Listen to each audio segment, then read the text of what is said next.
সেই ভিডিওটা আমি দিয়ে দিচ্ছি।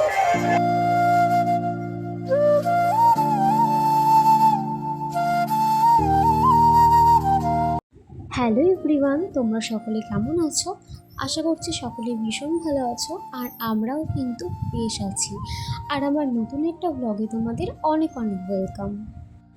আজ সন্ধ্যেবেলা দুই বান্ধবী মিলে যাচ্ছিলাম একটু ঘুরতেও যাচ্ছিলাম, আর ফাস্টফুড খাওয়ার খুব ক্রেভিং হচ্ছিল, সেই জন্যই বেরিয়েছিলাম।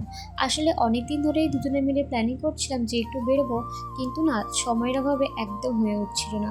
তাই আজ যখন টাইম পেয়েছি ভাবলাম আজই যাই, একটু ঘুরে আসি। এই ভিডিওটা কিন্তু বেশ কিছুদিন আগের, দোল উৎসবের সময় এই ভিডিওটা শ্যুট করেছিলাম।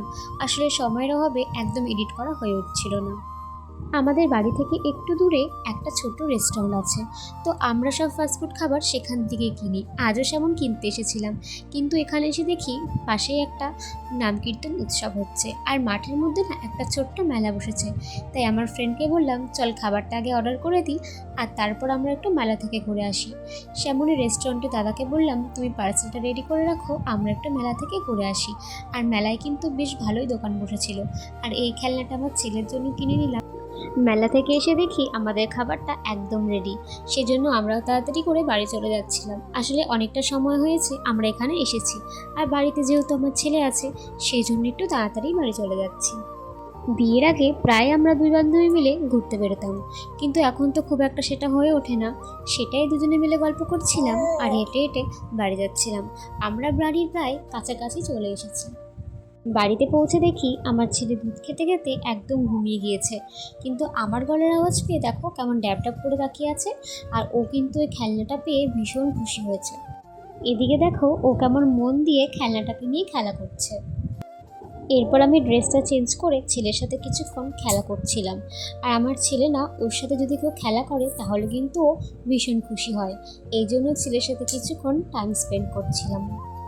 আর ও কিন্তু খেলনাটা পেয়ে ভীষণ খুশি হয়েছে। হাতের থেকে খেলনাটা একদমই রাখতে চাইছিল না। কিছুক্ষণ খেলা করলো, খেলা করার পরে কিন্তু খেলনাটা একটু ভেঙেও ফেলেছে।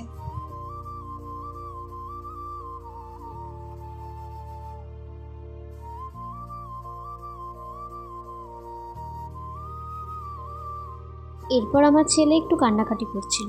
আসলে ওর যখন ঘুম পায় তখনও একটু কান্নাকাটি করে। আর আমি একটু দেরি করে বাড়িতে এসেছি, ও তখন প্রায় ঘুমিয়ে পড়েছিল। ওইরকমভাবে ঘুমটা ভেঙে গেছে বলে একটু কান্নাকাটি করছিল, তাই ওকে আগে ঘুমটা পাড়িয়ে দিলাম। আর এরপর সবাই মিলে আমরা টিফিন করতে বসলাম।